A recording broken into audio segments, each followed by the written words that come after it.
vous le dis les gars, la rupture c'est vraiment ce qui m'a fait le plus de mal. Alors j'ai toujours trouvé que les gens ils abusaient un peu quand ils disaient qu'ils s'étaient quittés, que c'était juste une fille ou ce genre de choses. Mais la vérité c'est que ça fait juste monstre mal. C'est juste horrible de voir la personne que t'aimes le plus au monde te rejeter, être indifférente et partir en fait. Et quand c'est l'une des rares formes d'amour que t'as pu expérimenter et que c'était vraiment genre, ultra passionnel, c'est vraiment chaud.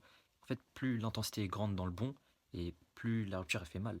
En fait, tu payes juste. Et puis au fond de moi, je sais que biologiquement, c'est surtout parce qu'un tel rejet du groupe, bah, ça signifie souvent la mort. Et aussi que c'est une bonne chose parce que c'était juste pas une bonne personne pour moi. Mais le truc, c'est qu'au moment où tu le vis, peu importe ce que je fais, que je lise, que je m'entraîne, que je regarde du contenu qui soit éducatif ou divertissant, j'arrive pas à rester accroché plus de 2 minutes. En fait, je me dissipe toutes les 20 secondes. Même si la prof elle parle, le coach il parle, bah, c'est un énorme effort de rester concentré. Dites-vous, je fais des trucs en mode je suis dans le train et je me force à lever les yeux pour regarder dehors. Et même quand je marche en fait. Quand je me réveille le matin, j'ai aucune envie, aucune volonté. Et en réalité, la seule raison pour laquelle je me lève, c'est pour ma mère et c'est pour mes potes. Mais bref, en vrai, le format il est trop court pour en parler. Et puis vous savez, j'ai pas encore assez de recul, donc je vais clore avec cette vidéo le sujet pour le moment.